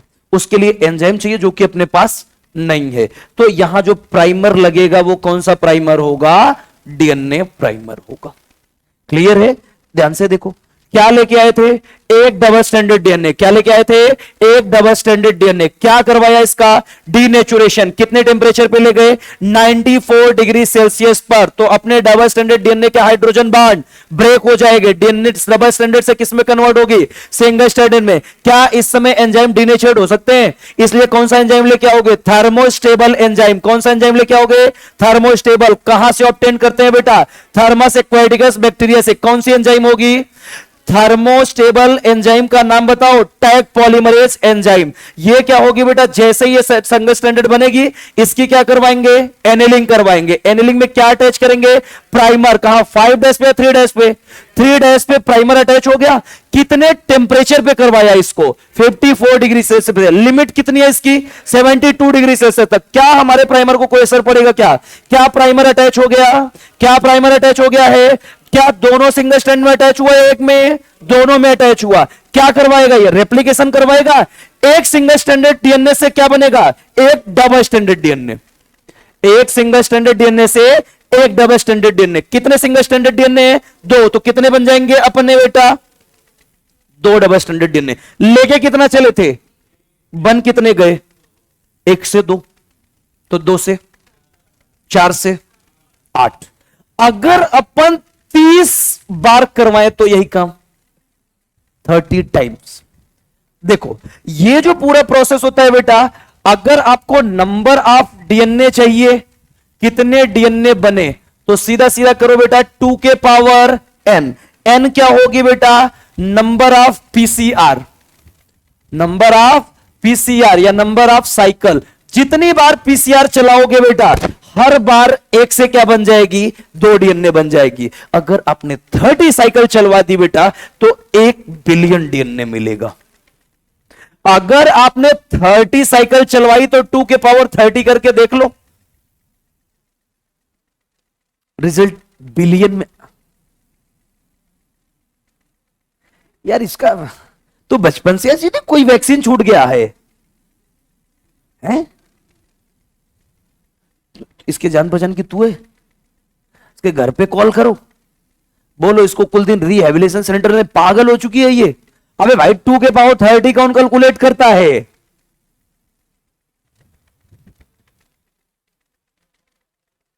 खत्म, टाटा बाय बाय, गया। 2 के पावर 30 अगर करें, हमारी एनसीईआरटी ने ये डेटा रख रखा है, अगर आप 30 साइकिल चलाओगे तो बिलियंस ऑफ द डीएनए की कॉपी आपको मिलेगी। तो क्या दिक्कत है 30 साइकिल चलाने में? 30 साइकिल चलाने में ज्यादा से ज्यादा 5 से 10 मिनट लगेगी। क्लियर? जब ये हमारी पीसीआर टेक्निक आई, तब से डीएनए बनाना आसान हो गया। इससे पहले जब डीएनए बनवाते थे तो क्या करते थे बेटा? बैक्टीरिया के ऊपर बैक्टीरियोफेज को पहले चिपकाते थे, राइट? और इससे कहते थे चल करा रेप्लिकेशन। 5 घंटे में 2 कॉपी बनाता था ये। 1 बिलियन बनवाना है तो इंतजार करते रहो, तब तक हम अपना पता नहीं कितना कांड निपटा देंगे। सही बात है कि नहीं? हो सकता है तब तक हमारा पैचअप भी हो जाए और ब्रेकअप भी हो जाए, जब तक ये 1 बिलियन बनाएगा। इसलिए बेटा जब हमारी पीसीआर साइकिल आई, तब से डीएनए की कॉपी बनाना आसान हो गया। क्या अपने डीएनए की कॉपी बन चुकी है? पक्का? अब इस डीएनए को किससे अटैच कराओगे? वेहिकल डीएनए से। किससे अटैच करवाएंगे? अब वेक्टर डीएनए से। चल भाई नेक्स्ट पेज पे चलते हैं। अब कितने प्रोसेस हो गए रे? हाँ,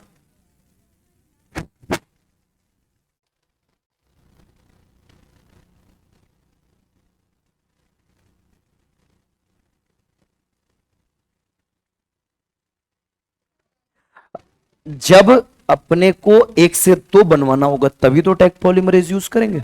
नहीं नहीं नहीं, उस ट्यूब में रहेगा, लेकिन उसका तो काम है बेटा पॉलीमर बनाना। ठीक है, चलो कितना टाइम है अभी? 7 बजे तक लेके चले आज? नहीं,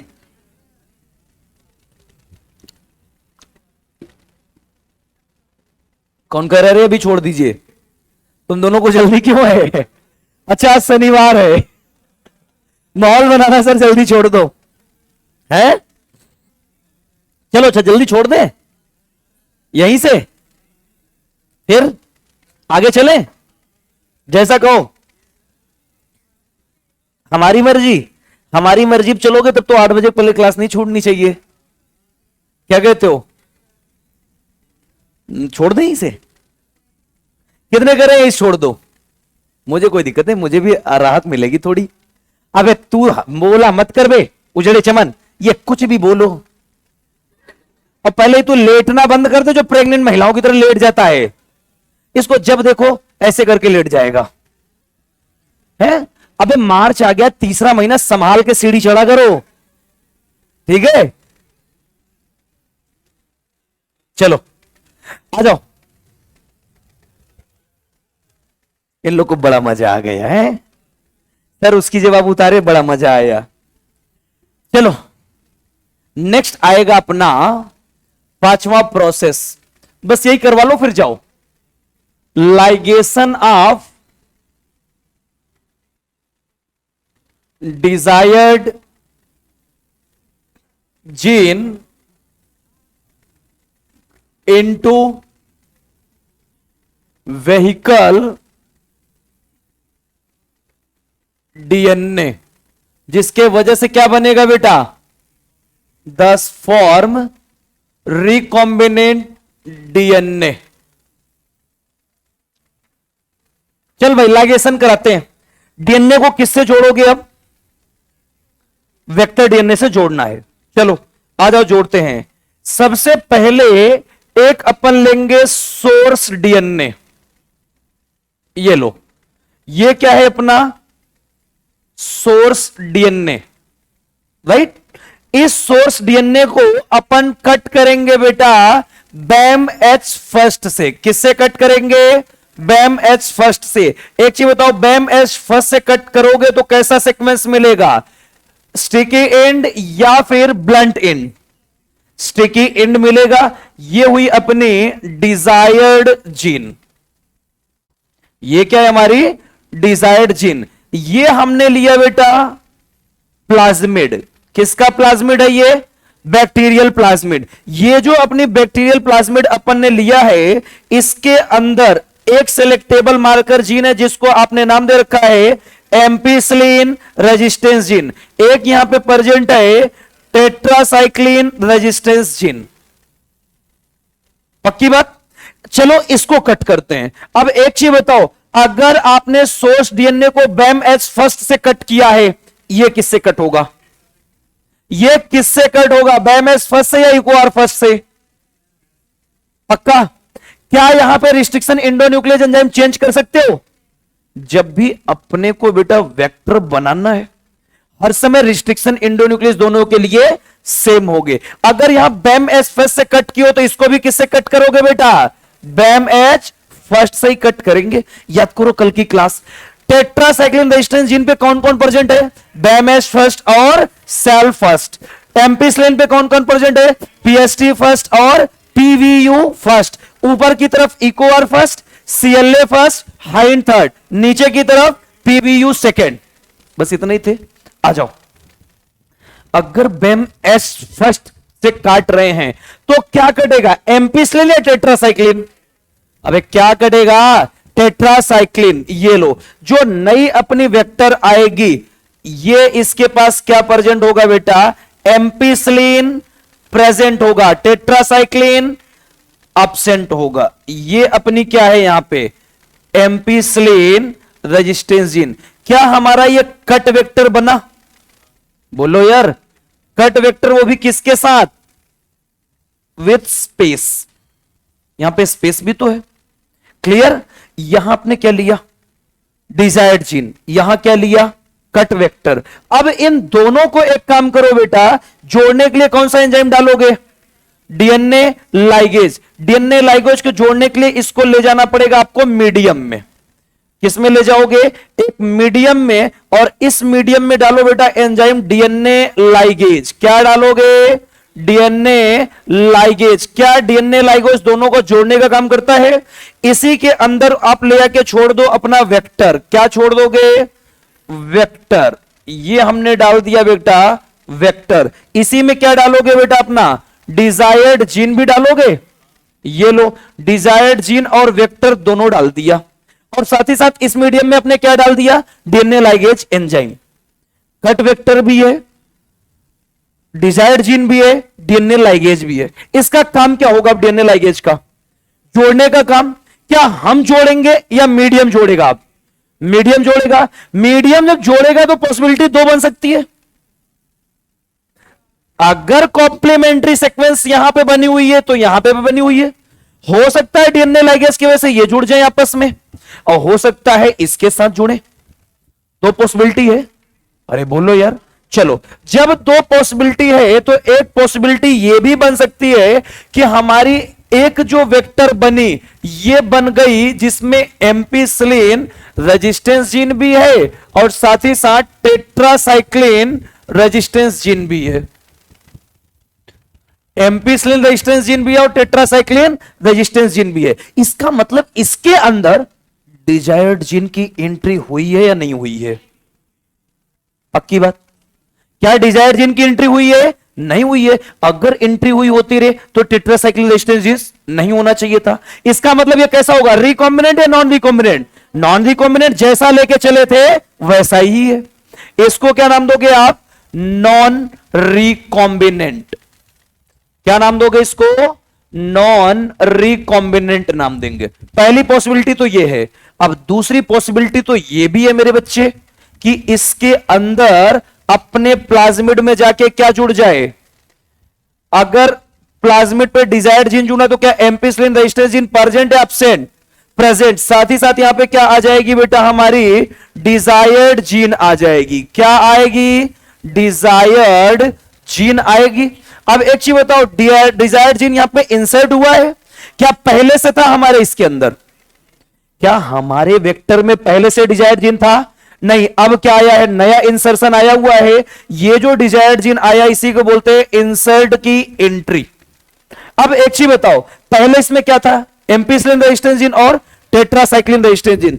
जब आपका डिजायर्ड जीन आया तो क्या कुछ सेल में मॉडिफिकेशन हुआ? प्लाज्मिड में क्या मॉडिफिकेशन हुआ? टेट्रासाइक्लिन रेजिस्टेंस जीन चली गई, क्या बचा? Ampicillin resistance gene. तो क्या हमारी जो नेटिव प्लाज्मिड थी उसमें से टेट्रासाइक्लिन इनएक्टिव हुआ कि नहीं? इसमें टेट्रासाइक्लिन था, यहां पे टेट्रासाइक्लिन नहीं है। इसी को नाम देते हैं बेटा इंसर्शनल इनएक्टिवेशन। क्या नाम दोगे इसको? इंसर्शनल इनएक्टिवेशन नाम देंगे। क्लियर? आ जाओ, ध्यान से देखना। सबसे पहले क्या लिया आपने? Source DNA. किससे कट किया बेटा? बैम एस फर्स्ट से। क्या मिला आपको?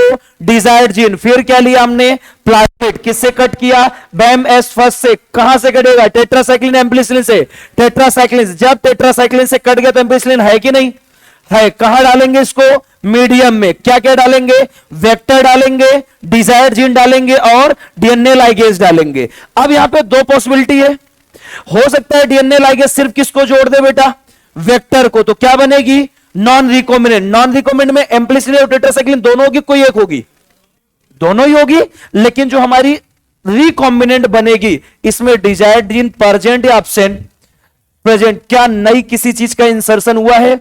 इसी को क्या नाम दोगे? Insertional inactivation. हम कैसे जानेंगे कि सर कौन सा रिकॉम्बिनेंट है कौन सा नॉन रिकॉम्बिनेंट? ये तो दोनों यहीं बने हुए हैं ना। बोलो, एक काम करो रे, जितने लोग बने हैं एक प्लेट ये, एक प्लेट ये, एक प्लेट ये, ऐसे कई सारी प्लेट बनाओ। राइट? ये तो दोनों बने हुए हैं, 1 2 3। ये रही हमारी नॉन रिकॉम्बिनेंट और ये रही रिकॉम्बिनेंट। 3 प्लेट है, तीनों पे रिकॉम्बिनेंट भी है और नॉन रिकॉम्बिनेंट भी है। हम कैसे जानेंगे कौन सा रिकॉम्बिनेंट है कौन सा नॉन रिकॉम्बिनेंट है? क्या आपको पता चलेगा? नहीं। एक काम करो, एम्पिसिलिन उठा के उड़े लो पहले में। जब एम्पिसिलिन डालोगे ये बचेगा कि गायब हो जाएगा? अरे एम्पिसिलिन रेजिस्टेंस जीन प्रेजेंट है मेरे बच्चे। अगर एम्पिसिलिन रेजिस्टेंस जीन है तो ये बचेगा कि गायब हो जाएगा? बच जाएगा। ये बचेगा, गायब हो जाएगा? बचेगा। इसके पास भी एम्पिसिलिन रेजिस्टेंस जीन है। इसका मतलब एक चीज तो समझ में आ गया कि सर जो कट लगा था वो एम्पिसिलिन पे लगा ही नहीं है, कहां लगा हुआ है अब, टेट्रासाइक्लिन पे। क्लियर, बच गया। इस प्लेट को छोड़ो, दूसरे प्लेट पे आओ। अब दूसरे प्लेट पे टेट्रासाइक्लिन डालो, टेट्रासाइक्लिन डालते ही ये बचेगा कि गायब हो जाएगा, बचेगा, क्योंकि इसके पास टेट्रासाइक्लिन रेजिस्टेंस जीन है, तो इसको तो कोई असर नहीं होगा। इसका क्या होगा, इसकी डेथ हो जाएगी। बोलो, अब अपने को पता चल गया जो मर गया वो क्या था, रिकॉम्बिनेंट था। तीसरी प्लेट में तो दोनों हैं, राइट। अपने को पता चल गया सर येलो वाला मर रहा है, येलो वाला यहां पे मरा था। क्यों मर गया था, टेट्रासाइक्लिन डाल दिए थे। तो इससे पता चल गया अगर टेट्रासाइक्लिन नहीं है तो उसके अंदर क्या आ गया है, डिजायर्ड जीन आ गया। वही क्या है हमारा, रिकॉम्बिनेंट डीएनए। अब इससे बेटा डिजायर्ड जीन निकालेंगे, येलो निकालो, होस्टिंग कराओ इसकी। अब यहीं से क्या कराएंगे अपन, प्रोडक्ट बनवाएंगे। नॉन रिकॉम्बिनेंट को लात मारो रे, हमारे किसी काम का नहीं है। काम का कौन है बताएगा कौन, टेट्रासाइक्लिन या एम्पिसिलिन? क्योंकि एम्पिसिलिन रेजिस्टेंस जीन दोनों के पास है, लेकिन टेट्रासाइक्लिन दोनों के पास नहीं है। जो बच गया वो क्या था, नॉन रिकॉम्बिनेंट। जो मर गया वो रिकॉम्बिनेंट। तीसरे प्लेट से रिकॉम्बिनेंट को पकड़ के ले जाओ, क्या करवाओ, आराम से जीन क्लोनिंग करवाओ। क्लियर हुआ, ये हुआ डिजायर्ड जीन। अब देखो इसी को एनसीईआरटी ने बेटा डिटेल में लिख रखा है हमारी। आ जाओ, एक जन अपनी नोट्स दे दो कोई। चलो, सबके पास है क्या? चलो मैं बोल रहा हूं, देखो सबसे पहले एनसीईआरटी क्या लिखती है, सुनो। लिख रखा है source DNA having desired gene. मिला ये point, source DNA having desired gene. अब यहां पे ध्यान देना, ये सोर्स डीएनए जिसके पास क्या मिला, डिजायर्ड जीन। पक्की बात। नेक्स्ट पॉइंट लिखा गया है as well as vector are treated by same restriction enzyme. क्या आपने सोर्स डीएनए और रिस्ट्रिक्शन एंजाइम दोनों को आपने सेम रिस्ट्रिक्शन एंडोन्यूक्लियस से कट किया। नेक्स्ट पॉइंट इसमें लिखा गया है so that end become complementary. दोनों के एंड कैसे होंगे, कॉम्प्लीमेंट्री। नेक्स्ट पॉइंट देखो, desired gene from source DNA.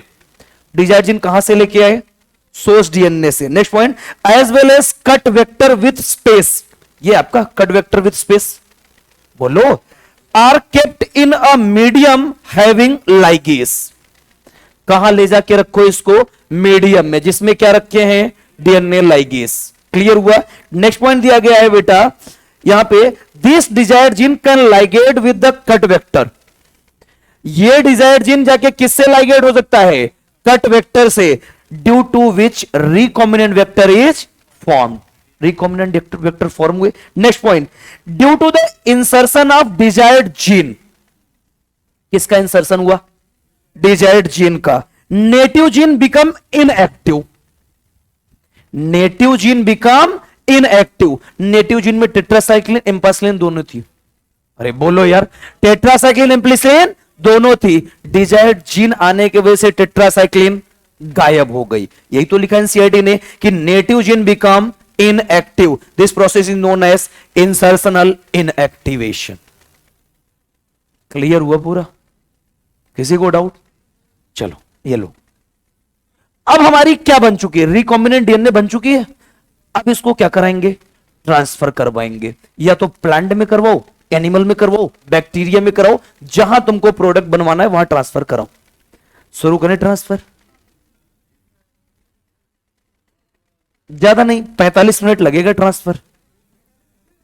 नहीं 5 मिनट, पागल है क्या?